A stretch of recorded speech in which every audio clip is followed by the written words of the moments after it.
Hello every folks, and good morning! Welcome to a bit of news that I'm really happy about here, which was the fact that, I was testing a speedrunner out here to see if it was possible, and it turns out, hell yeah it is! So we are talking about a situation where, you can actually get through this entire game, basically, like, minimum battles, no chariot, no any of that, just strictly by the skin of your teeth here.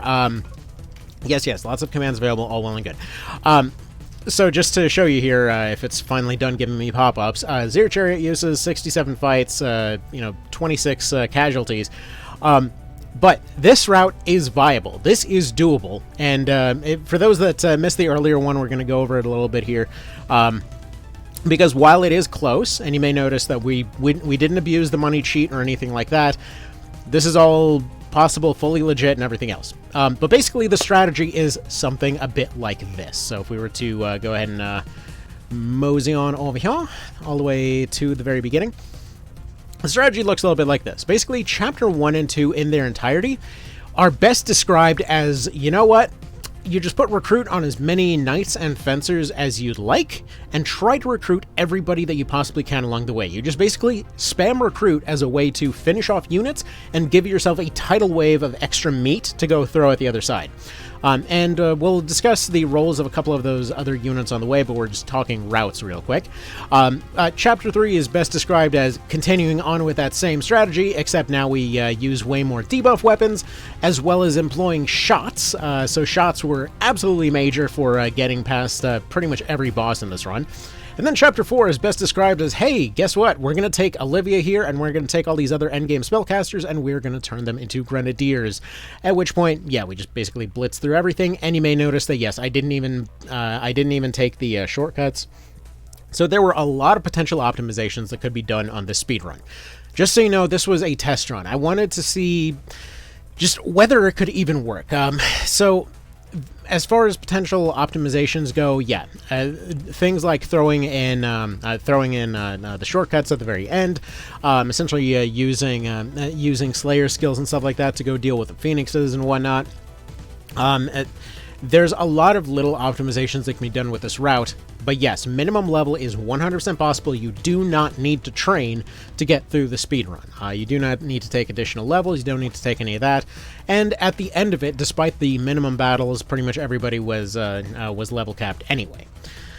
Okay, so let's talk about things that were learned over the course of this run. For one thing, Cudgel Denim, not even terrible. So one thing that was notable is that casters, for the most part, were not used unless they were recruited on the spot. One thing that I noticed very regularly is just between the casting animations and the fact that they regularly ended up getting themselves immediately taken out, casters were extremely unreliable for the purposes of this test here.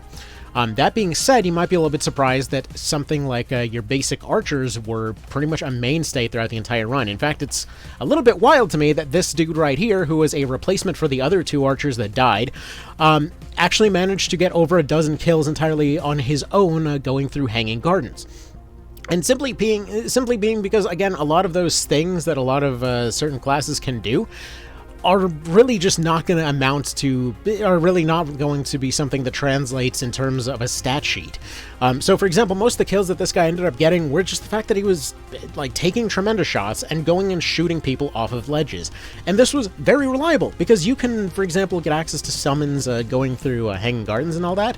And those are all well and good for, something like our zombie Valkyrie over here.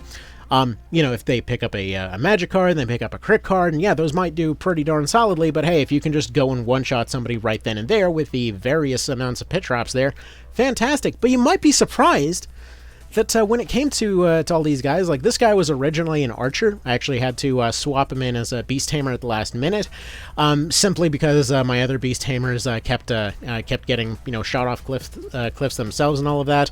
Yes, technically steadfast is available at this point, but either way, details. I figured it would take too long to go and menu through all of them. But like in his particular case, you may be a little bit surprised that even when under-leveled, I forget if I actually included this in the other video or not, these guys can still hit like an absolute truck, depending on the circumstances. So, for example, your usual, like, breaches, fears, all of that kind of thing.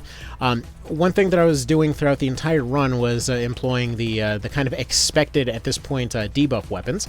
Now, most of the characters that are using them are no longer here at this point, you know, for obvious reasons of it was a very casualty-heavy run.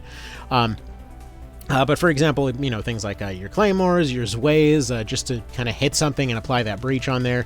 Things like your Volges and stuff like that. So those were absolutely major for making sure that the essentially you just have your frontliners go in, they do some damage. As soon as a breach hits, you have the ranged backup finish them off.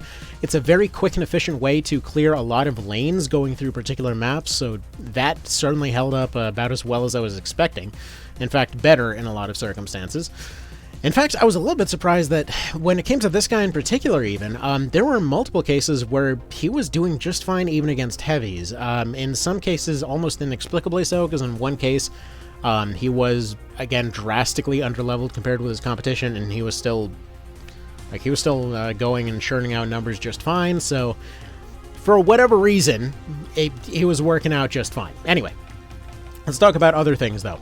In terms of scorpions, these were massive as well. I basically kept every spear unit running a scorpion for the most part, as soon as they became available. This did create a lot of situations where, for example, even this unit right here, despite being massively underleveled compared with everybody else, was still able to consistently put pressure, despite not actually going and, directly doing very much hurt themselves. So that kind of stuff was very, very useful in terms of understanding that, just like, okay, like here's these certain things that can still apply pressure, they don't need a level, they don't need stats, and really a lot of things don't need stats to function. A lot of things will just kind of work. And this is especially why, for example, things like shots were incorporated into Chapter 3. And I was really kind of worried as far as whether or not this would even be affordable, because when it came to shots, we actually pretty much went down to the wire here. I think we have maybe like 5 or 6 left in the entire team, but that's because I actually forgot to restock them before going into Hanging Gardens. So the hardest part of this run by far was not adapting versus like during those first 2 chapters. That was more so just like fun learning things on the fly. But essentially going and making sure that that Hanging Gardens was even possible. So like in terms of the math and everything else, you can see over here, like I said, like no money glitch was used or anything. It's not a glitch, it's more of an exploit. But we basically just went down to almost every penny that was used, because these things are not exactly the cheapest thing in the world. But we do get several large money dumps over the course of the run, and honestly, by and large, you can consistently use about 4 or 5 of these per fight, and not really have too much of an issue. So it all depends. So if we look at it as just the very end there of those 60 fights, if we consider that it's going to be 25 fights, then we can assume that we're going to spend about 125k on grenades and stuff like that. So as far as what was learned, the actual grenade type definitely was not enough to make of a difference. So just for the sake of convenience, you can absolutely just go and buy an entire stack of, for example, only conflagration shots or something like that. It just keeps them all in one item slot, which makes them easy to find when you need to do so. But when it came to weapon upgrades, those largely didn't matter. Since we were using Recruit throughout the entire run, we basically just got our equipment for free. Again, we had several units that were still running Balder and Chain, like going straight into the endgame. It really didn't matter that their equipment was technically slightly under. Like, for example, something like this guy right here, sure, he wasn't going to be doing very much, but he was, despite that, he still was able to get several kills by just going and repeatedly getting himself killed. So you may have seen in many videos I've mentioned that turning your disadvantages into your advantages is going to be one of the major things of this run. And one of those things came with the form of making use of these low and or weak units, and just kind of using their properties to, well, kill stuff consistently. So for example, something like this guy, just the fact that he was able to shield bash several heavy units off of cliffs made him very, very handy. See, he's running slightly older equipment. Makes him slightly faster than maybe some of the other knights that didn't quite make it this far. But here's the thing. It kind of gives them a deceptive amount of speed if employed correctly. So what we were doing is, at the time, I was, like, for Hanging Gardens, what I was doing is I was having Denim run around looking a bit like this, that he had his mace, and he had his Extend, right? And so essentially, or his Engulf, rather. So what he does is essentially he does this, he then combines it in with a Resurrection, right? And then he has his Conserve MP and stuff like that. So that Resurrection, a good bit of the time, is just going to be free. He picks up a skill card that's basically a free Resurrection every round, right? And he's throwing that out at a decent bit of range, while being at a higher level than everybody else, meaning that he's not likely to be targeted despite being the, flimsy healer guy all of a sudden. Anyway, so at this point what we do is we take the low guy, we put him out into the very front, and we put him in a position where, for example, he's blocking a staircase. He himself is disposable if he gets killed off, whatever, but he is there simply as a spring trap. He sits there, he is revived, he shield bashes something, and then he walks next to the next guy. AI goes and takes a turn, they kill him. Immediately, he is re-revived to go shield bash the next thing off the cliff. This was abused extensively for the Andorus fight, and like I said, he himself got a multitude of kills just with his shield alone. So that kind of stuff was immensely handy towards the end game. When it came to a lot of the bosses and such, many of them obviously are going to have higher defenses, and they want you to, kind of break them down and all of that. And there were cases where we did apply our breach weapons and do the usual thing of just using breach and then just a combination of longbows and heavy hitters to take them out that way. And that can work if that's your approach, but generally speaking, it's going to be slower than some others. So in a lot of cases, what was the most practical approach was essentially working up from a team of 2 to 3 beast tamers over the course of like chapter 3 to the end of chapter 4. And the idea here is just you don't really use them for your day-to-day stuff. You use your standard, frontliners, longbows, all that kind of thing for your day-to-day. But then when you see those openings where there's going to be a position that you can repeatedly flog about, 3-4 of these shots onto a boss unit in the time that it would take for their recovery to get to you, that's when they were very, very handy. And in fact, there were some situations, like, for example, the Andorus fight there, where some of these shots were used in the sort of day-to-day enemies, simply because they could be used to take a lot of the higher, the lower health units, and put them down to below 50%, while Andorus was out in front. Now, the reason that we did this is basically to redirect their healing onto those other units, so that Andorus himself is left at about 70-80%, which then allows him to be finished off with another volley of grenades. So there are situations where, yeah, you want to kind of break that rule of not using these for your day-to-day, but the fact that they basically do a flat damage that can be multiplied with physical cards is very, very handy. And again, you can afford, roughly speaking, about 150 of these to use over the course of your run, and using them fairly non-conservatively in this particular run, I gotta say, they were very, very nice. And it didn't feel like they were particularly running tight, but just generally, you don't want to use them in ineffective places. You want to accept that you are going to be on a budget, so you want to use them in cases where you're only attacking either really high defense or low health targets. So if you're looking to finish off multiple units, if you, for example, are using something like this guy, where you're kind of using them as think of them kind of like a Dragon Breath kind of AoE type of move. They work great for that as well.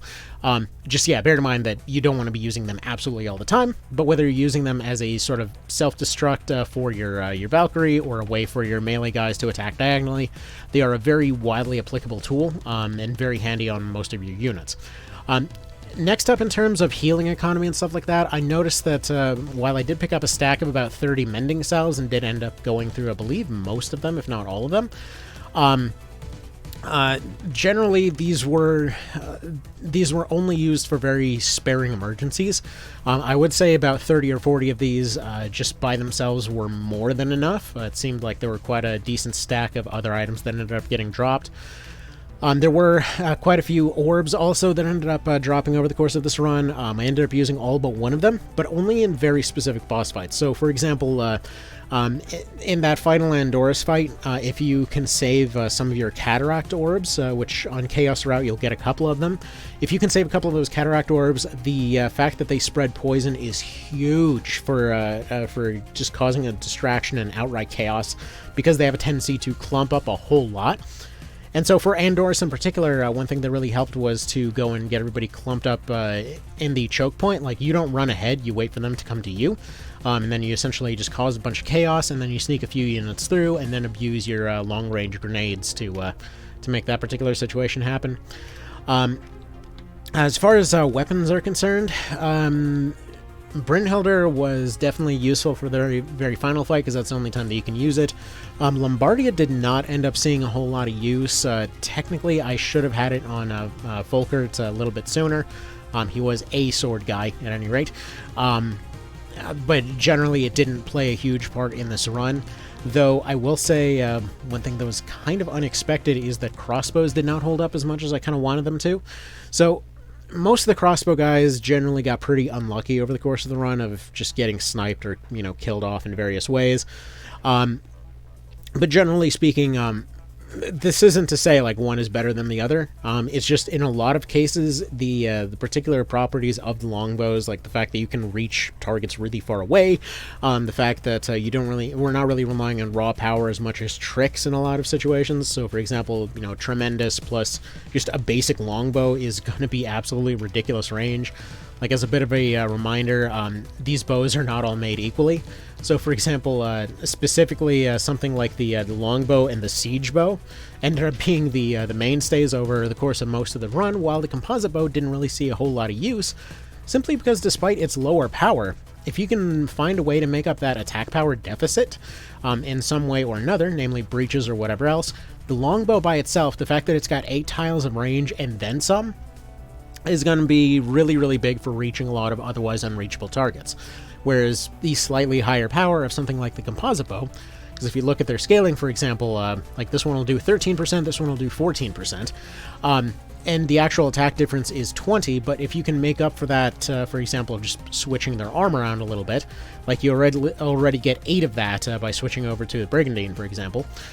If you can make up that difference, it's really honestly worth just going from longbow straight to siege bow, just like PSP. Composite just really did not hold up as much as I was hoping that it would. And in many ways, it's kind of funny that the longbow actually technically at a certain point could potentially even outshine the siege bow itself, just due to higher scaling type of stuff, especially against lizards. But again, this is all situational type of stuff. It's really that extra tile of range that's just kind of a massive deal, because remember, crossbows are 6 to 7 range, give or take. I know 1 tile doesn't seem like much, but given how they're used, it's pretty notable. Alright, next up, as far as knights and things go, obviously having stuff like Rampart Aura at certain times was very helpful. Bear in mind that even when they're taken out, they are still blocking the area. So they're just very, very useful in terms of being just walking roadblocks, more or less.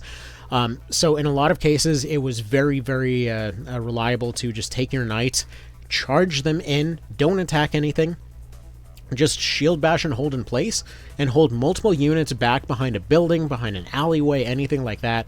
It was just very, very useful to attempt going about it that way. Clerics were a pretty handy backup in a lot of situations. So, like, for example, Hanging Gardens, we ended up losing a lot of characters along the way. So, for example, we had a lot of kind of momentum that was gained from using the 2 white knights, which, as you may notice, they didn't make it.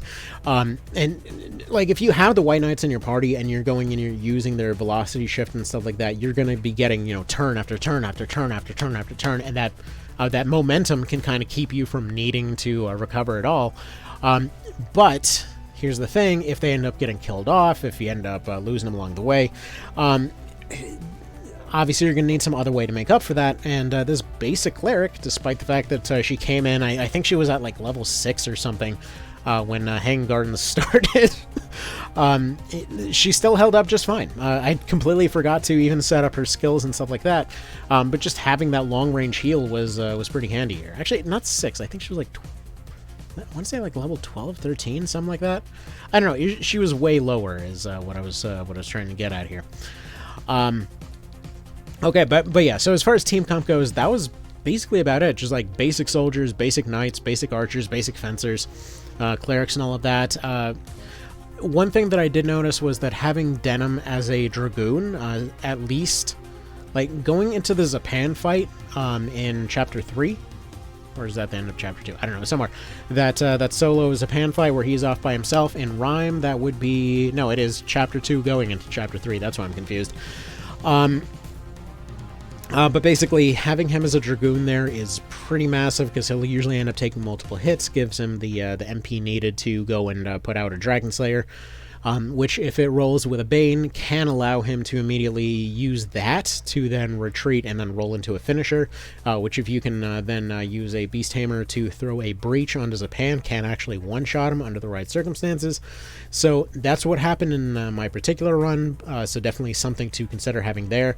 I kept him as a Dragoon for a decently long time, though it's... I can't say that it was anything too spectacular. Like, really, we didn't need, like, specialized beast-killing units for most of the run. In fact, the only time they really need to kill heavies to any degree is going to be during the Northern Invasion, at which point, just like every other time, you can just apply some poison and walk away. You know, high health pool, the high, 10% is 10%, all that kind of stuff. Not to mention, most of the time, you can just leave them bogged down in the mud and just kind of leave them there. So that was particularly handy in that situation. Later on, I ended up switching Folkert into the Dragoon just for safety. I believe there was exactly one time where this came in handy, and that was during the second half of Hanging Gardens, where there was that Cyclops. There's a zombie Cyclops down there, which actually, I don't think that guy was even in PSP. I think they actually moved the zombie Cyclops from Farampa to Hanging Gardens. That's kind of cool. I never even thought about that until now. But yeah, actually, one thing to note, if you are looking for it for whatever reason, if you want to bring a Dragon Scale unit into the final fight and apply that strategy, there is actually a zombie Hydra that is just available right there at the start of the second phase of Hanging Gardens. And he's simply just sitting there. So as soon as he revives, he's already going to have like 10-15% odds of being recruited. So certainly something they maybe want to consider if, if that's something that you want. Again, personally, this was the strategy that I ended up going with for Dorgi, mostly because of a few things. So actually, no, it's probably going to end up being its own separate video here, but as far as Dorgi goes, basically shield bash the doppelganger straight off a cliff, and then you abuse First Aid and Phalanx, along with Conserve MP, to get around all the strengths of his particular thing. So you want to collect 3 skill-up cards, and then either a crit card or a magic card or a physical card, depending on what you want to do. So in this particular case, since I picked up a gnome to match his earth element, I ended up just repeatedly spamming gnome until he went away. Unfortunately, the accuracy was low, the debuffs were iffy. He constantly was missing most of his turns. That fight on its own took 30 minutes, which I think easily could be done in like 5. The reason for this was primarily just missing those turns over and over, and he gets 4 actions every time you fail. So really what you want to do is get him switched over to Cleric before that fight starts, and simply replace whatever your first skill is with Mother's Mercy. Now, he doesn't have it right here. We'll just pretend that Rampart Shadow over here is Mother's Mercy. But basically, you replace it with this, and you'll and suddenly those debuffs will be a thing of the past, and you won't have issues with stun, rolling what feels like 80% of the time. Now, actually, one thing that was kind of confusing, though, is I don't know if Brynhildr actually has a unique property where it parries his attacks more often or something, or if it was his extremely high daily luck, which actually I'm kind of curious now, does his daily luck still... yeah, his daily luck is still the same, which, I mean, still, that's 7 out of 10, like, that's not insane or anything, it's good, but it's not insane. But it was super weird to me that, yeah, it felt like this was rolling what felt like 50% of the time for some reason. I have no explanation for that. But yeah, either way, what he was doing was using the Brynhildr along with Gnome to just repeatedly spam fire until the guy was done. Because Conserve MP was rolling every round, which meant casts were free. First Aid heals 150 per round, and Phalanx meant that the guy could do anywhere from 0 to 160 per round, meaning that the trickle would either be extremely slow and or negative. So there was that. So it was functionally a fully sustainable rock build. Again, a lot of folks figured this out months ago, but for folks that don't know, that's potentially an approach there. Something to also consider is keeping a Gloom Orb, which I ended up keeping one of these on hand for the very start of the fight, because the Doppelganger can actually be feared. So if you are worried about, for example, them rolling Conserve MP and maybe getting some free hits off on you, realistically, that first phase is pretty easy, but you can use this to completely nerf any incoming damage from them, while throwing out a little bit extra of your own. I mean, at this point, it's the end of the run, you might as well, it's right there, but just also something to consider. Additionally, Phalanx does protect you from conflagration shots, so if you want to abuse Phalanx to just kind of use these over and over, you can potentially just use this to guarantee a few hundred damage as well. So if you're using this, bring in your weapon skill, but you can basically guarantee that you're going to do at least 200 every single time. That being said, if you're going for the magic approach, using something like this will work out a little bit better. Reason being, Brynhildr comes with 15 divine bonus. You probably won't be running a like a Wisp Light build or anything like that. Like, you can do this with Judgment technically. Like, if you switch over to a divine element, you can technically do a bit more. But I didn't have divine element here, which actually for a second there I thought I switched this Valkyrie into it. No. But the problem with a divine build is that it causes him to hit you harder. However, the Brynhildr actually gives you an alternative to this. So instead of taking, for example, like you get 30% bonus for using your matching spell, and then you get your 10% for hitting on a weakness. In this particular case, the Brynhildr would, as I understand it, kind of help mitigate some of that to some degree.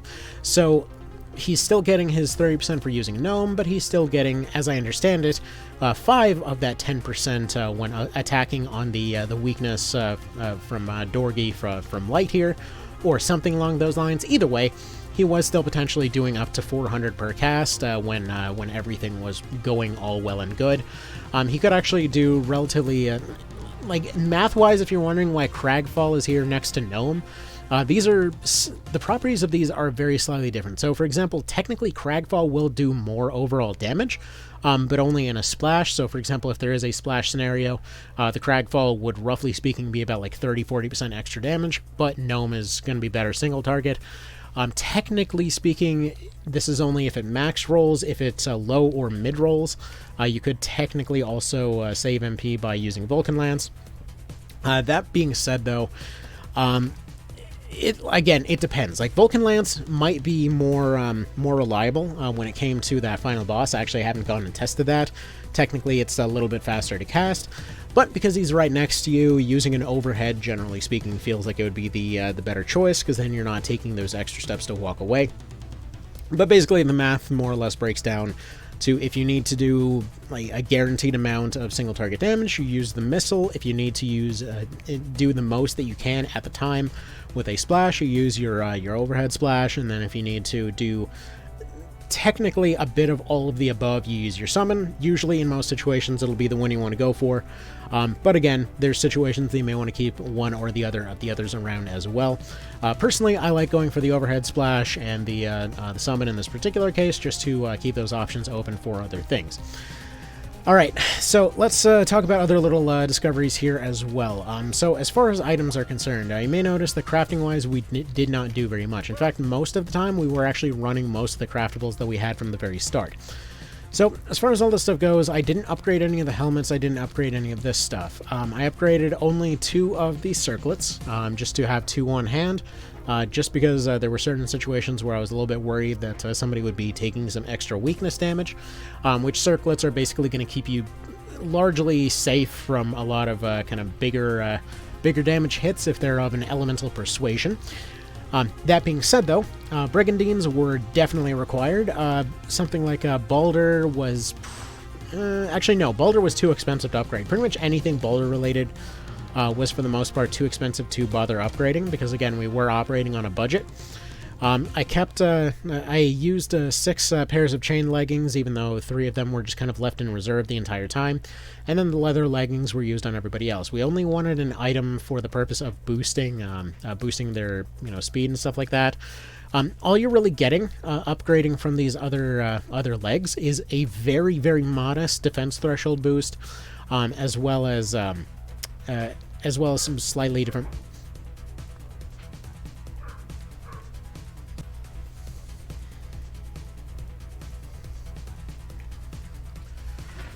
Always fun with dogs. Just lots and lots of barking and all kinds of random things. Okay, so moving on here. So as far as, leathers and chain leggings were more than enough throughout the entire run. Again, Boulder was kind of in that category of just being too expensive. Never even got into the tier 2s or anything like that. It just simply wasn't necessary. But basically, you're getting a very modest increase if you're trying to go for Boulder. It's extremely expensive to do so. But one thing that was very handy was using the gauntlets. So the gauntlets are kind of universally equipable enough that most units that you'll want to have these will obviously have access to them. Mostly you're going and using these for the purposes of getting that extra jump. So there was that. Brigandine, on the other hand, is a good one to at least have a few copies of, just for your units that you particularly want to keep safe or want to give a little bit of an extra boost to, because they're already in that category of just being pretty cheap to upgrade, like iron and... Personally, as much as I love all of the poison weapons, something like the Scorpion, generally speaking, was a lot easier to get a hold of than the Poison Claws. So, like, for example, if you're doing a normal run and you have access to all your, Beast Claws and Beast Fangs and Poison Clouds and things like that, something like the Packing Gnaw at that point would be fantastic. Just because of that constant counter potential on something that can guarantee poison. So like Warrior Claws, would be fantastic, but unfortunately that would take an extra stop, and at that point you already probably have access to the Scorpions. So if you have gotten the drops, I would say Cat Claws are going to be like fantastic. If you already have copies of all this stuff laying around for free, then it'll be, a good little cheap upgrade. Just because, again, you can get all of these, it's just not guaranteed. So just basically, if you see this in black, pick it up, put it on a warrior, and you're going to have somebody that's going to reliably cause a lot of chaos. Remember that causing chaos over the course of this run, just like poisoning as many things as possible to like wear down any potential support that any frontline units get, is going to be massive for constantly keeping you on the upper hand there. Daggers didn't bother upgrading any of those at all. It just simply wasn't worth it. There was, however, a rapier that was picked up for the early game. Basically, a rapier with its fall strike is going to be pretty handy on Denim. So I like running bow and sword on Denim in the early game because it gave the option to kind of constantly have this ability for bosses to miss, which was, again, very handy if you could cause it reliably. And this was especially handy during the Vice fight because it basically meant that, a lot of his big hits had a pretty decent chance to miss, which could be pretty darn huge. But again, it depended on what you were doing. I know personally I was constantly flipping back and forth in my head over just constantly running Volge or going for the safer strategy of the rapier. Either way, I mean, there's basically points to be made in either direction. So it kind of depends up to you. Technically, you could also make the argument that there's potentially a way to save around when going and doing Vice by switching to Shamshire instead. Just because of that people bonus. But again, this may depend entirely just on preference. So I know personally this particular route I ended up just sticking with a Volge and ended up doing the job just fine. It ended up rolling into Breach pretty much immediately, which basically meant that once that Ruination hit, it was curtains for that guy. But again, all of this will be entirely situational. As far as upgrades to these went, I didn't end up upgrading any of these. As far as katanas, didn't even use any of them. Didn't upgrade any of these except for one Balder Mace as soon as Olivia ended up joining. I figured, Denim probably wanted to give them an early engagement gift or something like that. And by far the thing that we were relying on the most for the majority of the run was our longbow plus ones. They're just really reliable for clearing stuff out of the way. Anyway, so there's that. Again, that's kind of how the party ended up looking. Difficult fights that we ran into. Let's talk that real quick. So, here, let's go over a few older saves here, just to go all the way down here. Okay, so anything before Bulma Musa I just kind of did in one run because blah blah blah. Didn't really feel like saving for any of that, and then after that I wanted to have available test saves for all of the difficult bits here. So Aerosol wasn't too much of an issue. Just isolate her and she is done. When it came to doing Heim, that one was a little bit more tricky. So I'm trying to remember why exactly. Well, actually, no. You just go into Heim and then you leave. On the way back, Almorica, that one was a little bit on the tricky side at first. But again, breach, longbows, it'll sort her out just fine. It was a beast tamer and longbows that ended up sorting out the witch. For dealing with Vice, again, either go for a rapier +1 or the Vulge. Both ways will typically see him sorted out pretty decently. All you got to do is keep the right charms on hand to switch him over to an elemental advantage, which actually that gets me to a quick side note here on elemental advantages and charms in particular. You want to use them very sparingly. Like, if you run into a boss fight, don't immediately, like, switch everybody to that opposing element. You'll run out of them way quicker than you can possibly replenish them. I mean, look at everybody as maybe having 1 or 2 switches available throughout the entire run. So typically it was a lot easier to just recruit a wide variety of units, and then worst case scenario, we didn't have a counter on hand, so we just, you know, surrounded and beat down. But again, they're not always necessary, but one thing that was very handy was to have a wide variety of various longbows. Again, I know I keep going back to the longbows, but they have carried very well over the course of this run. So if you have a unit that's doing particularly well, you'll start noticing that throughout different points in the game, through different routes, there'll start being kind of a certain theme to certain like elements and stuff like that. So for example, early on you'll end up seeing a lot more earth units, and then around chapters 2 and 3 you'll end up seeing a lot more ice units. Later on you'll end up seeing a lot more wind units and stuff like that. So generally you just kind of switch people out, or rather switch at least a couple units out to always have an answer on hand, but don't think that it's the only way to do it. Like, you don't always need them, but if, like, you just kind of get a sense for your party as time goes on over, like, I can very clearly tell that this unit over here has a lot of power behind them, but they can't quite, you know, push it forward to where it needs to go. That's when you would go apply those. When it came to Chapter 3, obviously in this case we ended up going Chaos, simply because originally the route going through neutral seemed like it would be safer, but having access to both White Knights was a massive speed boost, given how much momentum they gave. So around this point that we should probably mention that, yeah, once you do get the White Knights, always keep them together. Like, try to keep them within a few tiles of each other, because them two are just going to run frickin' clown mode on things. Anyway, so carrying on here, we get into the the castle hopping clusterfuck that is Chapter 3. So at this point, what it consists of is literally just going castle to back to previous castles, of just chasing Sabos around everywhere. So while you're going and doing that, the same team that's kind of carried you here should do the job just fine, but what you want to bear in mind is to try and run pairs by this point. So personally, I prefer running pairs pretty much all the time. But the reason for this is because, like, for example, say you have 2 fencers, you have 2 warriors, 2 knights, 2 archers, 2 clerics. It just kind of gives you a way that if your first one doesn't do the job, then your second one can tag in. And if one gets knocked out, you have a backup. And if one of them does the job enough, well, then suddenly you have a free action to go do something. Just kind of gives your team this duality that's pretty useful for dealing with a lot of things. But again, it all just comes down to personal preference. But the reason that I mention this is because for maps like this, in particular, where we start getting into crit and eye and stuff like that, where you got essentially a split party on both sides, having a balanced party on each side of the map can make a bit of a big difference. Because yes, in some cases you'll be within range for your support to go heal somebody. Like personally, again, I was running 2 clerics at this point for this purpose. But you won't always have that range, and it really, really sucks when you have those moments where, like, you have the materials on hand, but you can't apply them to your turn, you know? So either way, that's all well and good there. Then we start getting into Snow Hector and all of that kind of thing. Not as difficult as it seems. You just hang back, wait for him to charge forward, block off his escape, hit him with a breach, hit him with the heaviest things you got, and you're off to the castle. Then we get to Zabos again. This time around, what you want to do is try and poison all of his golems. Use longbows on his casters. You want to try and kind of hold the area between the 2 pillars as much as humanly possible, so that they can try and kind of bleed out those golems as much as possible. I ended up recruiting one of the Cyclopes at this point too, just because it was kind of handy to have. But yeah, just lots of throwing around debuffs.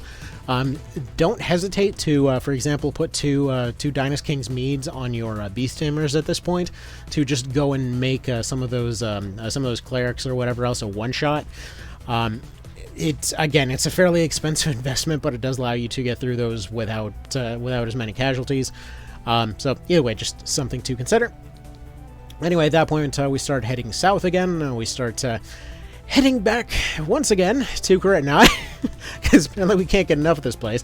And then you end up doing the same frickin' fight all over again. So, as far as that thing, same as before, you just try to hold all sides at the same time. Try to hold in one straight line. Don't charge ahead, because you'll just end up getting completely ruined. The thing to remember is that, yeah, a lot of these castle fight bosses don't like to heal, but they do have a lot of healing units. So as long as you can target the healing units, again, whether through breach or whatever else, that'll help a lot. Additionally, keep recruit on hand for the hawks. Those guys are going to be very handy, and they're by far the thing that ends up twisting these fights the most, because they constantly end up landing in places that you don't want them landing. So, you know, just something to consider. Good lord, this was a freaking month ago. I just noticed. Anyway, it took a bit of a while. What can I say? Anyway, so at that point, you end up going all the way back to Rhyme and all of that sort of thing, at which point the big betrayal happens, and then you have your big water map over there. So the thing about the water map, you want to try and use more fencers, and if you got them, an octopus, to try and control the lake in the center of the map. The trick to that fight is circling in the Terranite in the back. So if you can get some people to wade through the water and just kind of lock him in, whether they get knocked out or not, as long as he doesn't have the option to retreat, you can just breach and beat as you usually do. Yeah, it's the fact that he constantly runs away behind that awkward corner that makes him a bit of a tricky target to handle. Anyway, at that point, we have the Fidok Castle. So this one, the initial charge is not so bad. You can just use your White Knights to just charge straight through the dang walls to go and get straight at her. Again, longbows, White Knights will do the job just fine. Once you get into the throne room, I already did I think I actually did a video on that particular one. The trick there is, again, just take out the support first. Support first, then take out the splashes, and then try to recruit the tamers. So instead of going and killing them, because the tamers ideally are going to be pretty just kind of solid overall fighters to have on your hand. They've got pretty solid finishers at their disposal, which are going to be pretty handy for going and putting down the bosses faster. Again, I expect to take some casualties at this point, but again, speedrun's going to speedrun, so you just keep recruiting, getting more people. At this point, we go to Hayabahanuba, and, you know, your usual thing. Get longbows, shoot Sherry a couple of times, and go home. Now, at this point, is something to consider. See, by this point, I kind of walked over it a little bit, but we've already gotten Olivia. So as soon as you get Olivia, personally, I would recommend switching her over to a Beast Tamer instead of a Cleric. You've got plenty of good Clerics, they don't need stats to function, but your Beast Tamer also does not need stats to function, but they do need weapon skill, and she comes with maxed out Cudgel skill at that time. So you switch her over to her cudgeling self, and she'll be able to basically grenade all her way through the entire rest of the game. Not to mention, the benefit of cudgels is that you can go and friendly fire on those things while in the middle of a fight, and just due to the fact that they only do 1 damage, you can quickly skill up without too many issues. Plus, they're not a particularly heavy weapon, meaning that you can generally kind of just be faster than many other units. In fact, the Olivia as a Cudgel Grenadier ended up being one of the fastest DPS units that was potentially available here. It was kind of insane, but either way. We switch her over to that, and I know you might be thinking, wait a minute, she's got the magic stats. Why not make her a magic unit? Don't worry, you'll be even more pissed off in a moment. So, she's going to become a Grenadier. We keep her on hand in case we need to grenade anything at this point. Again, you know, she's got pretty reasonable range, but they haven't gotten Lobber 4 just yet. But at this point, what I would recommend is typically it's going to take about 3-4 shots to put Sherry into critical, at which point she'll run away. You can immediately leave and go on and off the Bulma Musa map until she just joins you. You don't want to proceed anywhere else with a story, or she will just die off screen. And or become a permanent hobo forever or something. It's unclear, but in this particular case, she's going to join you as soon as you go in here, provided that Olivia is still alive at this point. Now, again, In this particular run, one of the major slowdowns was the fact that I left her as a witch. I figured, you know what, this will be a nice little switch here. I have, I already have the longbows, I have the grenades, I have the melee guys. Let's just use a witch on the team and see how they function. And how they functioned was absolutely pitiful compared to everybody else, because while they did similar numbers to a shot, they still required, MP, they still required getting cards to continue functioning at the level of a shot or anything like that. So personally, if I were to go back and redo it at this point, I would immediately switch over to a Beast Tamer, and essentially sell off her sell off her caster equipment to get some grenades for a couple of fights. I know it seems like a waste of a couple of solid spellcasters, but that's the thing. Because of the fact that we're going to be kind of blitzing through this whole thing, we don't have time to let stats matter. So even if they manage to almost keep up with the grenades, the fact remains that they cannot immediately deploy them, and their movement is going to be lower than those grenadiers in question. So yeah, eventually she ended up dying because she simply couldn't keep up with the rest of the team, but that's kind of the result that I was seeing out of this one. I did try working in casters a few times, but it was always the same thing of, like, the debuff ones, if they were running concentration, did just fine, but the ones that were going solidly for just damage, they could barely keep up with shots, and even when they did, they were giving up mobility and defense to do so. Anyway, going up the northern invasion here was fairly simple, as you'd kind of expect. This is when I would recommend switching properly into 3 grenadiers, because a lot of the bosses here will be a bit on the tougher side. So you want to handle all 3 of the next bosses the same way, which is basically form up a line about 1/3 of the way to them, let them come to you, poison the heavies, let them bleed down, let their healing support march forward to try to heal those heavies. Don't try to attack anything else, don't use your grenades on them, just let them, poison, get hit by melee attacks. If they end up getting breached, bring in the longbows. At that point, the healers march forward. You then use the longbows to bully them. If you have the ability to break past the dragons at that point, go and do it. But basically, we're using them as bait to lure out the healing. The healers will again have access to longer range at this point. Ow, that is a wall, and that is my elbow, and that hurts like hell. Anyway, so yeah, at that point, you push on forward. Their leader should start getting annoyed at that point and start charging forward. Roughly speaking, this is going to be about 3 rounds in. At which point you just go ahead and drop as many grenades as you can, ideally flank around the sides, see if you can collect any fizz-up cards on them. If you manage to get 1 or 2 fizz-up cards on your grenadiers, it should only take 2 or 3 shots to see them done in. And yeah, then we proceed on from there. So this one is not part of the run, this was part of the AI run, and so we move on to up here. So we go on through those fights. Again, this was part of the AI run. And then this gets us up to Tar Castle. So, first part of Tar Castle, you just poison the golems. Everybody else is basically butter in this version. Man, oh man, the beginning of Tar Castle is so much easier in this version. Like how the White Knights alone are just enough to completely carve through that mess. It is hilarious. Like, they stand no frickin' chance. Which is funny, because yeah, in the PSP version, it was one of the hardest fights, bar none. Because they just completely would whoop your ass if you went in there, and then at the end of the fight, Denham's just sitting there, his entire team in shambles, like, it's almost like they didn't know we were coming. Like, dude, everyone's dead. What is wrong with you?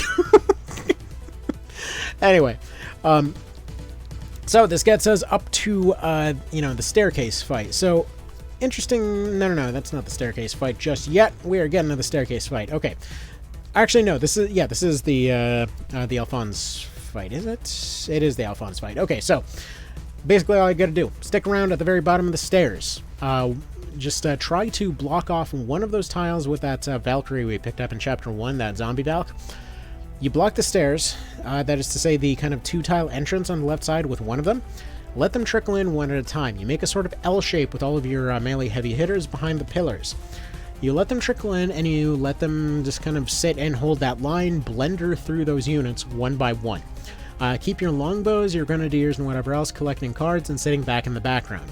Don't worry too much about collecting cards on the archers or the other units. Really, the main ones to prioritize are, if you have any casters, have them pick up the crits. If you have your longbows, pick up the crits and or MP cards. And if you see fizz cards spawning, go ahead and pick those up with your grenadiers. So what you really want is to bait Alphonse into going between some of those pillars there so that they are within range of all of your hits at once. At that point, you just let loose, and that'll be that. He doesn't have a ton of health, and you should be able to deal that 1,000 no trouble. Alright, so we do not want to be going into Yaruzma here. So this is around the point where if you were to pick the canyon map, you would have to deal with a gigantic water fight. You'd have to deal with a guy that likes to hide on the other end of that canyon, and it is a complete nightmare. Not to mention you'd probably have to go and upgrade everyone's armor to wade through the water, and so you basically only have a few of your units, realistically speaking, to get through this whole thing. Screw that, just go to the desert. Basically all you do, land a breach on that leader, let the longbows rip, you're good to go.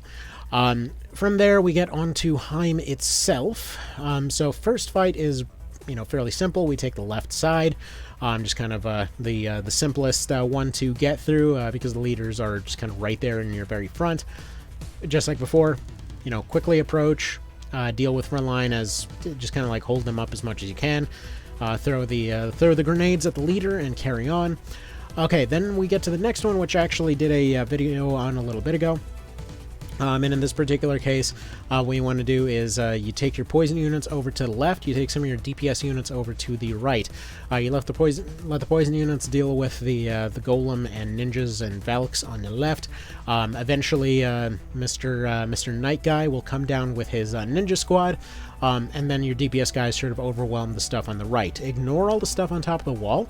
And in this particular case, you want to try and abuse elemental advantages as much as you can. Same as before, breach, beat down, just get somebody to block that staircase so that he doesn't escape. Just trap him in as soon as he's relatively nearby, shield bash him towards your heavy hitters, and there you go. Typically, if you picked up a couple Fizz cards, as per always, it's about 2 or 3 of those shots to see him done in, if your heavy hitters can't do the job. Anyway. At this point, we are at 35, we've gotten our last shop upgrade, and it's time to go straight into Hanging Gardens. So as you can see, we get 4 levels over the course of Hanging Gardens. Typically speaking, it took about an hour and a half to get through the entire thing, but this was without using the shortcuts. The shortcuts being employed, I believe you could easily shave an hour off of that whole thing. It should not take that long. Most of the fights are fairly simple. Basically, if you have any super heavy units, you can use some shots, but generally speaking, depending on your stock, like I went into this one with 90 shots on hand. So depending on your stock, if you have more than that, feel free to use them a bit more willy-nilly. If you see everybody clump up, let them rip. If you see somebody that's a particularly hard target and or not phalanxed, so like phalanx and dragon scale will still be able to resist a shot, then go ahead and go for it. Or if you see those situations where you maybe can take out 2 units at once, something like that. It's a really like opportunity exploiting weapon. Either way, so you go for something like that to exploit those openings, and then that gets us over to Andoris here, which I'm actually going to go ahead and load this one up real quick just to show you. So at this point, our team had been pretty thoroughly ripped apart, as you can tell here. All I was really changing was throwing in this guy, throwing in this guy, and then that was about that. So as far as Denim went, at this point I still had him running his spear and such, so what we're actually going to do, it's got to keep that on there. We're going to switch him over to that cudgel to give him a bit of extra range here. We're going to switch him over to Balder to give him slightly more punch, because in this case he actually really does need it. But because of the fact that a lot of his other team is a lot weaker, he's not necessarily going to have as much of an issue with keeping up here. We keep Phalanx on him just to keep him resisting stuff. Yeah, he's still stuck on Phalanx 1, Phalanx 1 right now, so it's honestly still fine, because he's still going to be resisting a lot more than everybody else. Oh, right, I forgot to do the switch here. So you basically want to switch them over to any other caster. Which actually, if you're already doing this, you might as well switch them over to Knight as well, and ideally switch them over to Cleric at this point as well to pick up Mother's Blessing, or not Mother's Blessing, but Mother's Mercy, which unfortunately I forgot to pick up earlier at this point, so don't forget to pick up a Cleric mark at some point, specifically for this point in the game. But anyway, so we go ahead and we switch him over to this, we switch him over to this, keep him in his Balder here, reapply his skills. Obviously you'd probably ideally have this done a little bit faster. But so we go over down here. We get our Meditate 4. We get our Conserve MP, which will give us infinite MP now. We go ahead and get our Engulf going, and we get our That was interesting. It looked almost like he had 2 conserve and peace for a second there. And we get our first aid. From there, we get a couple different options. We get our missile, we get our cragfall, and then we go ahead and apply our resurrection. So these are the only ones that we'll actually want to be using at this point, and we'll go ahead and run in with whatever everybody's got otherwise. I'm just kind of show how this all goes. Yeah, we skip. And yeah, while we do come in with an elemental advantage because he's a caster, it's not going to be as big of a deal as maybe with some of the others. But we'll try to kind of recreate this as best we can here because this guy has a tendency to be a bit on the tough side. Alright, so we went ahead and got that, but we're not really necessarily going to need it for now, so we're going to go ahead and park him back here. We're going to go ahead and get her conserve going over here, throw a rock over here, see what we end up getting. Picked up a skill card. Alright, we don't need that just yet. So we'll put her up there, poison if she needs to. We'll go ahead and move you this way, see about throwing a stone over here, so if we end up getting interesting things out of that. We do want to pick up some skill cards on Denim if we can. If you can just sit there, like, you know, phalanx auto-spamming up in the very front, that would be pretty darn ideal, because again, if he gets quick turns, he also ends up getting his free casts and his free heals as well. So, can be pretty darn broken. It just depends entirely on how you want to do that. The only reason that we switch out the Boulder Mace for the Brynhilder later is on account of his whole thing about needing to shield bash somebody off the edge later. So, what we do is we put our birds over here. The birds can afford to get knocked off, and this causes some units to get pulled over to the left side of the map there. We go ahead and we move some units kind of off to the sides, some off to the back. We want to clump up a bunch of them so that Andorus at some point decides to charge his way on forward to try and do a big AoE splash. So we'll kind of split him off in a few different directions here. But basically this means that he'll put himself into a better targeting range here. You don't want to clump him up too far to the front because you'll end up pulling all those Draconic units up there. We'll go ahead and put this low guy up here and use him as that spring trap that I mentioned earlier. So they're going to go in that way. They're going to hopefully counter poison him. We'll see how that goes. Did we get the poison? Yes, we did. Okay, so he's going to start bleeding off. And the kind of interesting thing in this particular case is that not only will this cause them to bleed, but this will cause a situation where they'll eventually end up having an issue trying to pull forward and trying to take care of all of that extra poison. So they'll go and waste a turn there. And we've already counted no ticks, by the way, currently speaking.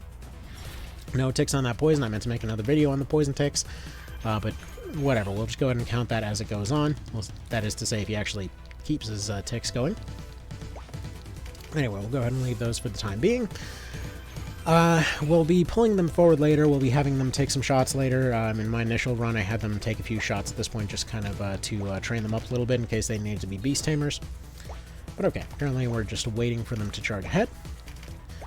So, I'll go ahead and pull you back, and what we want to do is set up a situation right there where we have people getting stuck in that Lobi's Rampart Aura, which will then allow him to take a turn once he gets knocked out, which then allows him to immediately knock them off the cliff, whatever their health is, which basically means that the AI is going to feel a bit more pressure. They're going to start sending more units forward, and especially Andorus, because apparently there is actually, like, I was theorizing that there was a script for this, but apparently there is legitimately a script in there that you have, like, once you kill off a certain amount of units, they get more aggressive.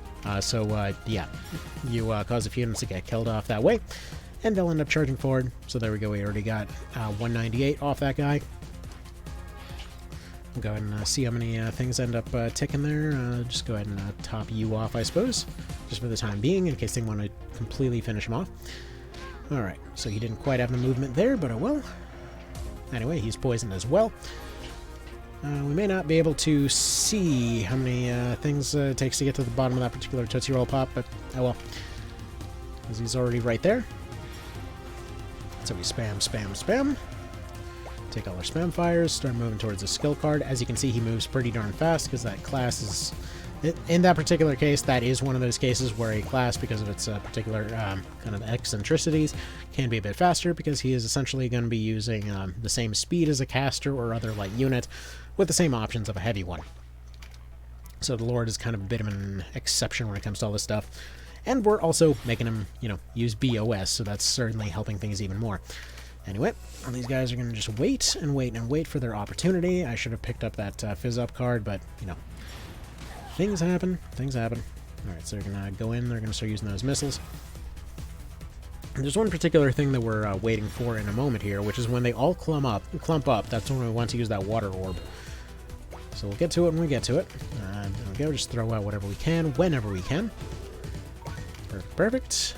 Go ahead and start moving you this way. As soon as that knight moves, we should have one less guy to deal with here. I guess we won't be able to see how many ticks he gets. Oh well. He's going to miss, but here's the cool part. If he gets knocked out here, like the reason that we do this trap in this particular way, is even with his 50% hit odds, if he ends up getting knocked out like he did right there, you just simply revive him, and then he can go again. So that is pretty handy. And stuff like that. But anyway, there we go. They're going to go ahead and drop one of those right there. The zombie gets taken out. It's alright. She'll be right back in just a moment. They're going to take a tremendous, probably, yeah, another cleric, because they do pretty solid numbers against clerics no matter what. He's going to go forward, see if he's going to drop 1,000 on somebody, as he does. There we go. And there goes Folkert, but this is just fine because we got resurrections out the wazoo here. So, at this point, hopefully we'll roll our Conserve MP, which actually doesn't matter because he got it anyway. So we'll go ahead and roll the Resurrection here, and we'll attempt to go for that one-hit kill in that situation, get him his skill up card to attempt to redo this again. Now, these odds improve if you're not directly, facing the guy, but whatever. Gonna go ahead and miss again, unfortunately. But again, these things will happen. So I'm going to move you here so that he doesn't have the option to move forward. There's the second tick. Alright, so let's see if we can maybe juggle this a little bit. Because ideally what we want is for that guy to not be around whatsoever. So, out of curiosity, are you the next guy? You are the next guy. Do you have a revive? You don't have a revive. I was going to say we kill off the guy and kind of go about it that way. But no such luck. And in this particular case, this might cause him to get knocked off the cliff if it decides to roll the extra knockout, which it didn't. Oh well, that's fine. Alright, so I'm going to go ahead and use the Tremendous. And the cool thing about Tremendous is that you can basically use this to knock stuff around pretty much wherever. So what you want to do is in this particular case, he's going to take his low B, no damage here, and he's going to start knocking stuff backwards. He's eventually going to get knocked out in this position, but this is perfectly fine, because he will then get knocked out again, or rather, he'll then get revived again at long range, at which point he'll be able to come back once again, and then essentially use the long-range resurrection to then take a second tremendous shot, fly back to the back line, fly behind the map, and start knocking people off this way. So it's another little bit of a trick there. Anyway, so at this point, we start seeing that Andorus is within range, so we just sort of start letting it rip. So we start chucking him as we got him. Unfortunately, I didn't pick up that Fizz Up card earlier. That would have been pretty handy in this particular situation, but either way, we just, kind of start working on him here. This is the kind of lowest potential that it can go. And ideally, what we want is this guy to be right back up on his feet again. So make that happen. You go ahead and collect this card over here. That'll work out fine. There we go. Now we attempt to redo that thing you did just fine a little bit ago, yet again, and man, oh man, you are just having a real bad time of it today, aren't you? Oh well, that's fine. These things will happen every now and then. Again, it is what it is, I suppose. Yeah, that was just ridiculously low odds. I don't even know why I attempted that. Either darn ways. He's going to go backwards, he's going to do a bit of a launchy thing, and that's fine. But either way, if they go for an AoE right now, any AoE heals that they do will end up going towards that purple and the right up in the front, more so than going for anything in the background. Anyway. Alright. Yeah, what I needed to do earlier was do what I did the first time and just move Folkert over, but oh well. Because at this point, the idea is that you keep trapping units in and you keep shield bashing them backwards, and ideally you would do this with a guy that isn't 20 levels below everybody else, but you use what you got. That's kind of the main takeaway here. You use what you got. So, in this particular case, we're actually just going to go for using a stone on you. I actually would prefer to use that orb at this point on that big old blob in the back, but we'll get to that in a moment. You need to get this guy gone, ideally. Currently, he is not feeling like it.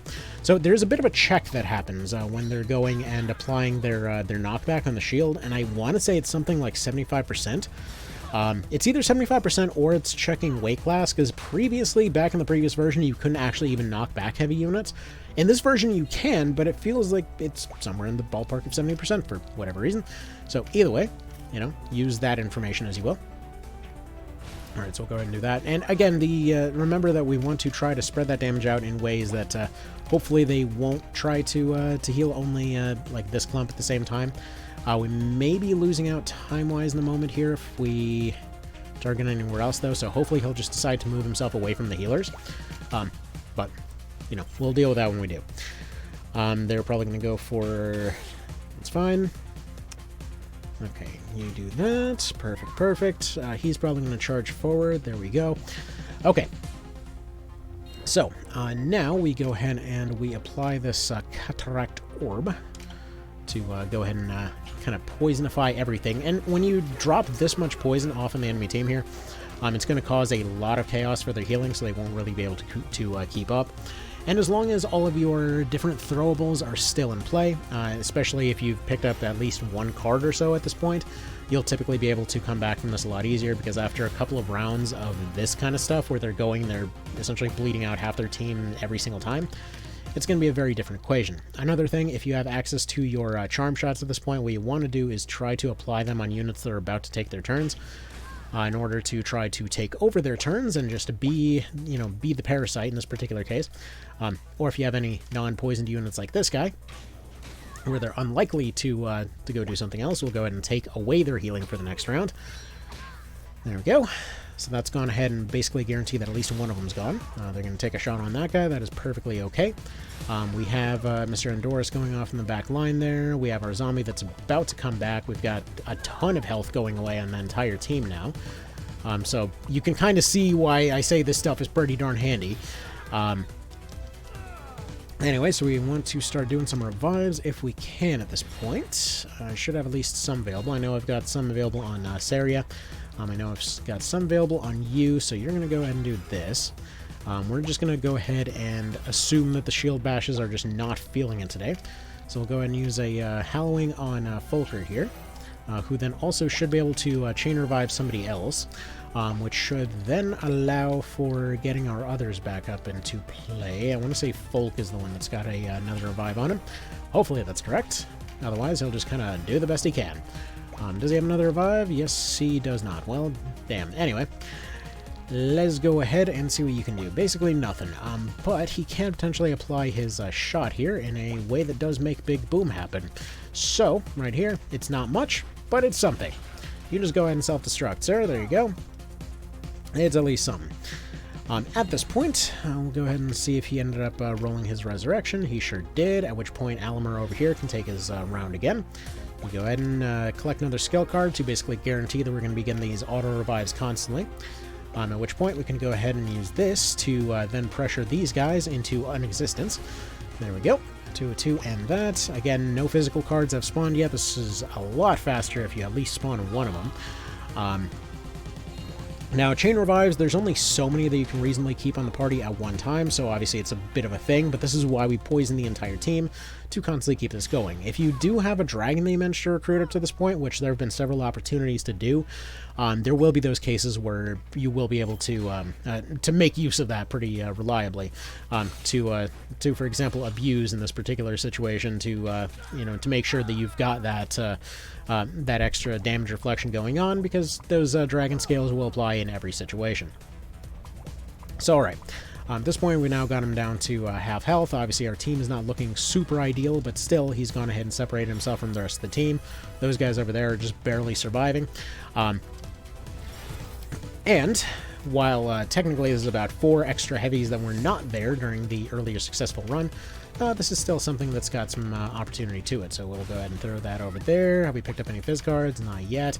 They're going to go ahead and Thunder Flare in that direction. Is that a Fizz or no? I can't tell because there's a 2 over it. Why is there a 2 over it? Okay, so either way, most of their team is bogged down at this point anyway.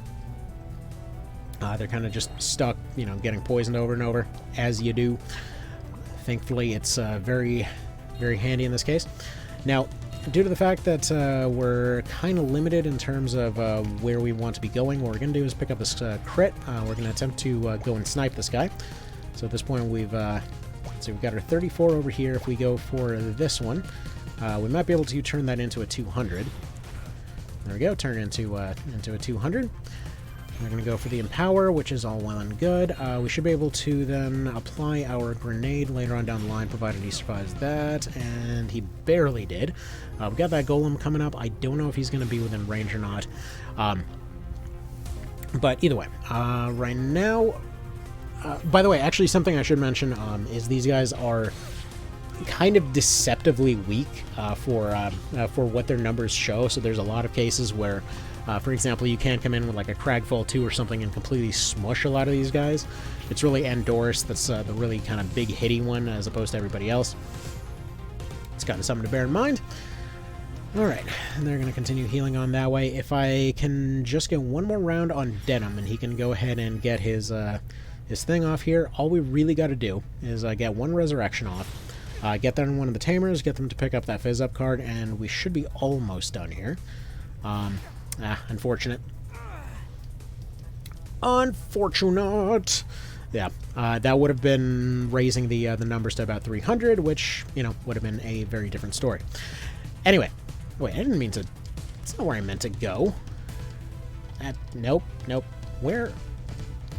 Oh, right. I totally forgot this was... Sorry, I never hit the mid button option. I'm trying to figure out why it's not letting me exit to main menu. Like, what the hell is going on here? Anyway, so let's go ahead and go back to that to this part right here, to the finale, as it were. And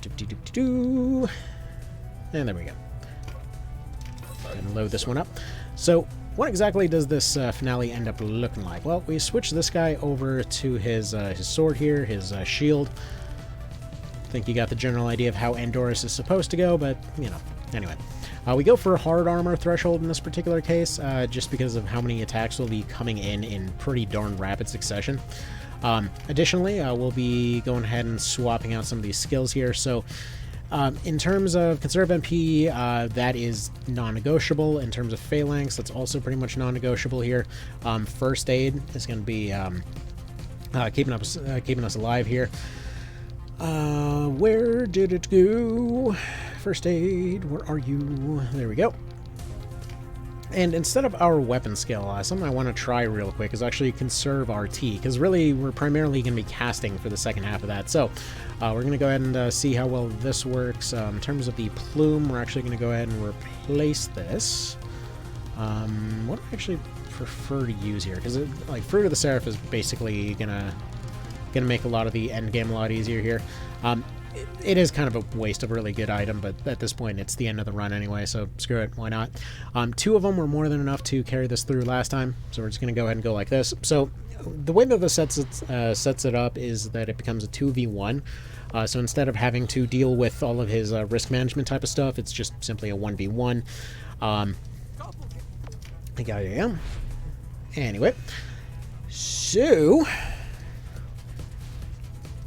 he himself is going to be... I mean, he's just going to be spamming AoEs for the most part, pretty much the entire time. So we're not even going to bother attacking him in this particular case. I needed to bring the other one, not this. Screw it. Whatever. We'll just go ahead and pop this right away. Just get a little bit of extra damage. Just to get Frighten off so that hopefully he doesn't damage us as much. But anyway, we're going to go ahead and move over here. He's going to take his regular attack here, and what you want to do is switch out for Boon of Swiftness because he won't use buffs. So this version of this fight, the AI won't use buffs, they won't use anything along the lines of your items or anything. The later version will copy your items, but for the time being, all we want is for him to be in that square right here. That Frighten will wear off pretty much immediately, but it is 100 health saved for this particular portion. Because a lot of our strategy involves a lot of resurrections, we're not even going to bother with the whole Condemn thing. We can use a Cleric to overcome it, but then if the Cleric gets KO'd, that's kind of the end of that. But anyway, we get rid of his Doppelganger at this point, and we go ahead and move on this way. He goes ahead and takes whatever turns he wants to take.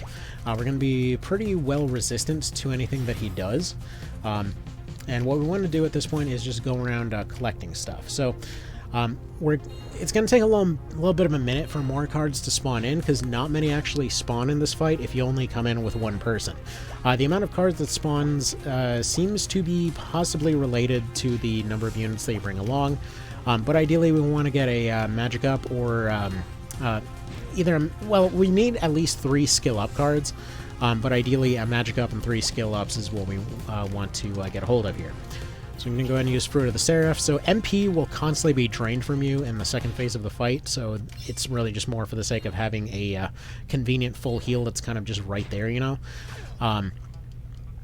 Either way, this first phase is going to be a lot more threatening than the second one, at least until we get our phalanxes going. So, dang it, stop spawning those ones. Yeah, if you didn't know, you can just break props to get additional cards. They will spawn every few rounds or so, but unfortunately, yeah, this guy's gonna keep dropping some pretty meaty numbers on us. We're gonna use our basic heal to try and kind of keep ahead of this situation here. Depending on what he ends up spawning in with, this can actually look very different. Last time around, for example, he kept spamming AoEs the entire time. This time he's feeling way more confident in his melee hits for one reason or another. But as you can see right there, for some reason, and I don't know why this is, it feels like he ends up hitting you with his... it feels like he gets parried way more often with this sword in particular. Not sure why. Anyway, yet another physical up card. Cool. The one time I'm not looking for one of those. Thanks. Anyway, we're just going to keep our distance here, see if we can get him to continue spamming those AoEs. Look for any more bushes that we can break to get more skill up cards. Actually, it might just be that as soon as you pick up a magic up card, maybe he'll start trying to match you. Because he is meant to be your doppelganger in a sense. So maybe... I wonder if he does actually copy your stats to a degree. I don't know. I don't think so. That doesn't seem like a thing that would happen, but that'd be kind of interesting if it did, right? So anyway, let's go ahead and continue going on over here, and hopefully yet another parry. Like I said, this thing, it just does seem to parry him in particular more often. But again, this could just be entirely because we're only seeing one guy get attacked over and over, you know? It's kind of hard to say. Alright, so we'll take our heal at this point.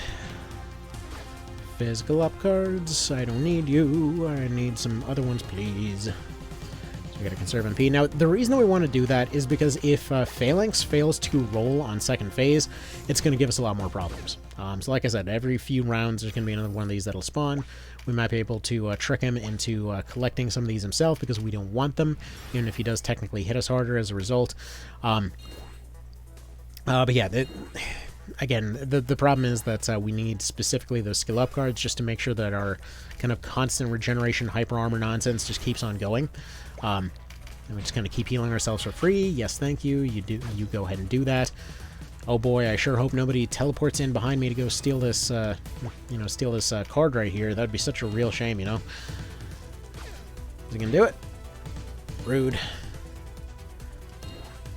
I mean, we might as well take a hit on him, I suppose, in the meantime. But yeah, you can see why Conserve RT might be a little bit handy here, because when he starts acting over and over and over, having the ability to suddenly get double turns is pretty handy. Alright, so... yeah, whatever, just go ahead and do that real quick. Please don't crit. Nice double miss on 80%, that's nice. RNG's gonna RNG sometimes. Alright, so he just refuses to pick up that Fizz up card. Alright, another magic up. We don't want that. I want that skill up card, please. His AI is a little bit weirdly unpredictable, by the way, and I don't know why that is. Like, he seems to do a lot more random stuff than many of the other AIs. Okay, so let's see if we can spot any more things that we can abuse here. Shouldn't be any more bushes down here. There's only those two up there. Yeah, we're just gonna have to convince him to pick these cards up, unfortunately. There we go. Sounds good to me. He always likes to take his maximum movement for one reason or another. And we'll go ahead and go over here. Which, if you ever... see what I mean? Like, why does this parry him so often? It's weird. I mean, I guess I can take a crit. It might potentially speed up second round, but maybe not. Like, it's just the weirdest thing that in particular seems to happen.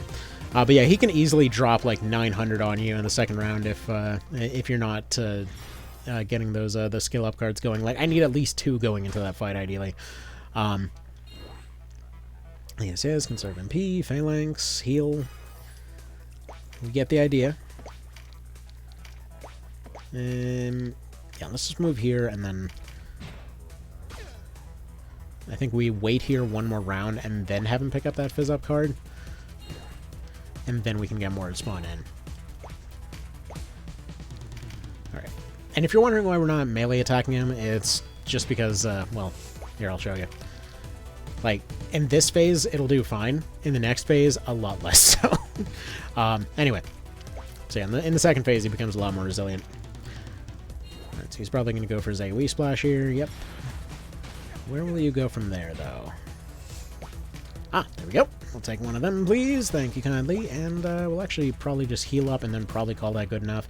Just kind of hope for the best. Because originally I was doing 2 skill, 1 crit.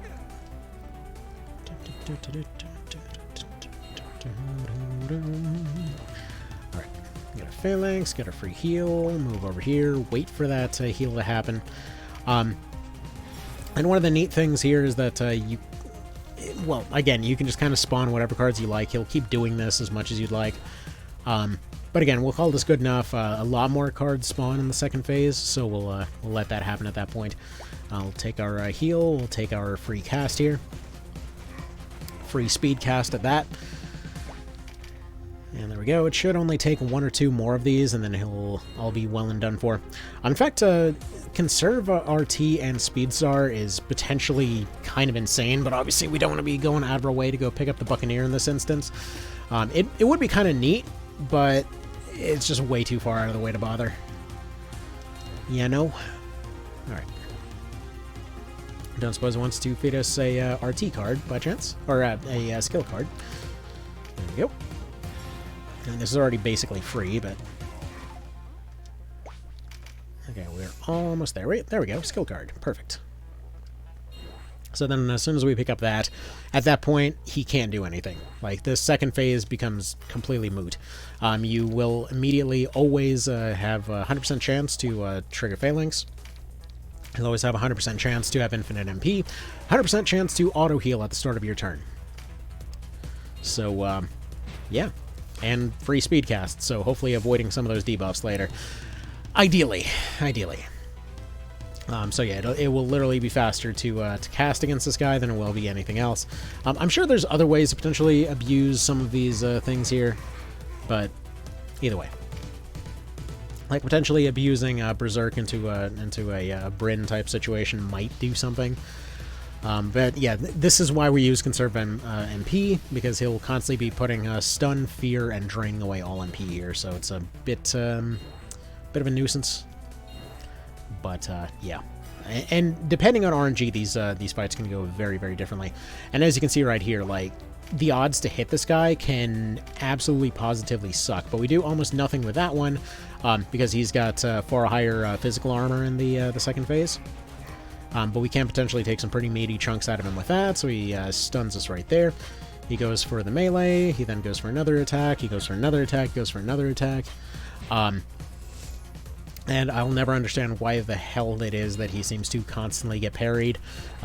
Like, the Brynhilder, I know in any other game it would be something along the lines of, like, well, the Brynhilder is specifically, you know, a thing made for fighting stuff like him and for sealing gates or whatever else, so maybe that's why. But there's like no other property where this frickin' thing happens. Like, there's no other time that there is a weapon specifically, you know, given the Demon Souls treatment or something like that, where it's just like one weapon that makes you parry constantly against only one type of enemy. So I don't know. But the plus side of using Conserve RT like this is, even though we're constantly hit by fear and such, we won't have as much of an issue when it comes to getting 4-rounded, and usually those are a lot more of those trouble moments, as it were. Because it's really, it's stun falling off that's a bit of a problem, and in this particular case it can potentially happen a decent bit faster. Anyway, but yeah, even with like nothing on hand, this is still perfectly doable. You really do not need much to beat this guy. As long as you have access to Lord, you can just completely cheese this guy like nothing. If you don't want to do a Lord route for this, potentially you can do this other ways.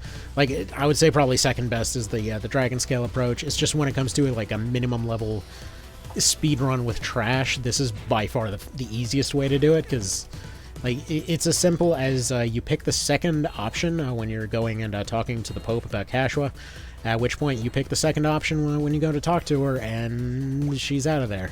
You don't have to worry about her. That is to say, you don't have to worry about her coming back. But you can see why this fight might have taken a little bit of a while when I was going and trying it in the first place. Takes a bit of a hot minute, but by and large, even though we have additional healing items as needed, you will usually end up running positive on this. You know, he can't really do very much against this because he will heal 150. He'll potentially deal anywhere from 160 to 200, depending entirely on what he ended up spawning with, because every time that you're doing fights and everything else, they will spawn slightly different equipment, slightly different stats, all of that kind of thing. There's a lot of a lot of times it seems like the AI is doing random things, but really it's just the kinds of stuff that ends up spawning that causes the AI to make different decisions. But either way, on the whole, this is extremely sustainable. The reason that we go for 3 skills instead of 2 and a crit is because while that crit would dramatically speed up this particular phase, unfortunately it does cause a thing that if it ever doesn't roll, you can survive maybe 1 round before, like, you're going to be eating healing items every round until it ends up rolling again, which was simply just unobtainable. That's basically what, sorry, it's unsustainable. That's what I'm looking for. So anyway, so there goes boom. There we go. There's just full 160. And in some cases, you will just want to kind of take a step to the side instead of the back, just to try and avoid some of that nonsense. But it takes a little bit of a while, as you can tell, and I would like to keep my original autosave, so we're... Actually, I mean, I guess technically we could see how much faster or slower this went. I feel like it's gone slower, to be honest. But every one of these I ran a couple of times to see how sustainable it was. I feel like the most... the one that was probably the hardest in terms of potentially having a restart, I would say was probably Andorras. And that was simply because of the same stuff that you saw earlier. That sometimes, while you don't necessarily need a card, what you do want ideally is for that, like that particular party comp did not work out as I was hoping to, because you want to have a lower level unit, but you want them to ideally have high agility, so that they end up landing that knockback hit to get somebody off the cliff. This can potentially be a lot easier accomplished, maybe just using a warrior unit with a guaranteed knockback, or just using an archer with a guaranteed knockback, or potentially that might be a really good opening for crossbows to take one of those side tiles and just kind of handle it that way. Like a zombie crossbow Valk or something might be the better way to do it, if they end up picking up a crit card, but you can kind of get the sense for why exactly it helps to be able to think of all of this stuff on the fly when it comes to this kind of setup, you know? So there's that. Oh, and also if you're wondering, as far as different kind of magic options that are available at this point, technically... As a bit of a funny thing, I think theoretically, if it were possible for Lord to use ninja stuff, it might theoretically be possible to use ninja to do some of this stuff, because they got all their ninja magic-y type stuff, which actually I'm kind of tempted to pick up some cards, and you know what, I'm gonna have to test that after this, because theoretically Steel Stance should actually do really darn well here, because he should just barely be skirting the lines in terms of like damage threshold and stuff. So theoretically, that might be really darn fast. Although, well, I guess they would have access to parry swords, wouldn't they? And they wouldn't necessarily need any kind of magic skill, so theoretically it might even be working faster. They would get access to a shield still, so they would still be able to do the shield bash strat, and they would have access to circlets, which actually, circlet +1 would be potentially very handy if you're doing the whole divine thing up to this point, because you'd get additional resistance due to the 8% reduction on that. I'm just throwing random stuff out here at this point. Yeah, this does feel like it parries unusually often. Then somebody's going to count up the odds and like, no, it is exactly the 21 whatever percent that it should be. And it probably is. Probably is. But okay. Anyway, so what can I say? This, like, overall, I know this has run extremely long at this point, but like, honestly, as far as speedruns go, this is normally speedruns stress me the hell out because it's just like, here's a million things to remember, and I suck at remembering things. Like, I've tried to get better at it over the years, but just remembering certain things in order has always been just like a bit of a personal weakness, you know? Wow, nice double crit with no crit cards there, man. Wait, does he actually have crit cards? I never even checked. Okay, I guess he does have a crit card. Fine, fine. I guess I won't criticize you then. Anyway, so yeah, just constantly remembering stuff, remembering the optimal times to switch stuff out and stuff like that. Always bugged me. It's one of those reasons that I always was a little bit annoyed at the speedrun that kind of got optimized for, well, for both Night of Lotus and the original PSP version, because I was looking at that and I'm like, this is very, like, properly done. These are very good openings to do a lot of these things, and I will never remember any of it, and I really would, like, even trying to do it while staring at a list, would constantly just forget that a list is there and just go play. So, anyway. Wow, you got enough crits there, dude. Getting battered around like a ragdoll right now. Oh, man. Yeah, these things happen.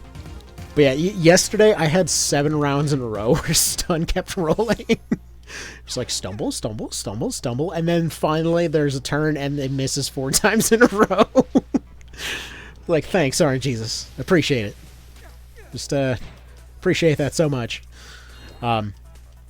Anyway, this is starting to run extremely long. I'm pretty much out of time at this point. So, yeah. Definitely, like, as far as the speedrun goes, the amount of kind of adapting on the fly, the amount of just kind of interesting stuff that you can run into, the fact that you're basically going to have a different party every time, and the fact that this is actually, like, you aren't looking for particular things, that there's actually different stuff that can happen, instead of just, like, you go for exactly this unit, you go for exactly this weapon skill, you go for all this other thing that makes, you know, RPG speedruns kind of suck in a lot of cases. Like, yeah, it's just fun that way, you know?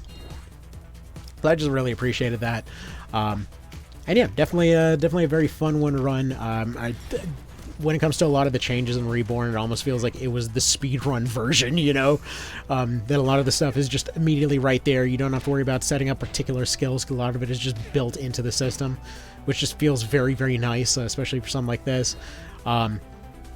So it feels very fun and snappy and everything. When it comes to a lot of these little setups and whatever else, it doesn't take hours to go grind up one particular skill in order to try some very oddly specific build or anything along those lines, you know. When it comes to a lot of your weapon options, it's nice that you don't have to worry about stacking attack bonuses as much, because in this version you can definitely outlast a lot of stuff, or rather you can make a lot of things last a lot longer than you could before. Like, you could theoretically make the Scorpion +1 work in PSP all the way into endgame, but you'd have a much harder time doing it. And in this case, it's just like, yeah, whatever, the spear still spears. I don't know what you expected. It's not like it would suddenly become blunt, you know? It still does its job. It's still a spear. There's lots of Dark Souls logic, as it were. Which basically was a lot of the reason that I liked a lot of the things that you could do in stuff like One Vision and whatnot, where it's just like, it felt like it was a lot more... A lot more, like, it just felt a lot more physical, you know? Oh man, there's that luck I was talking about yesterday. So let's see those non-odds happen over and over again. Man, oh man, oh man. Out of curiosity, I wonder, when you reload it, does it actually give you different daily luck? Let's see. Look over here. No, it's still the same. Alright. Still the same. We're going to go over here and try not to get knocked off the edge, which, if you're wondering, yeah, you totally can get knocked off the edge. And there he goes. I love this music. I'm not even going to mention how often I've friggin' listened to it, because it's just super catchy and nostalgic and everything. Alright. And then we skip some stuff, and then it's all like save, and then we skip, and then we skip, and then we skip, and then we skip, and then we skip, and then we mash. And then, yes, lots of credit stuff happens.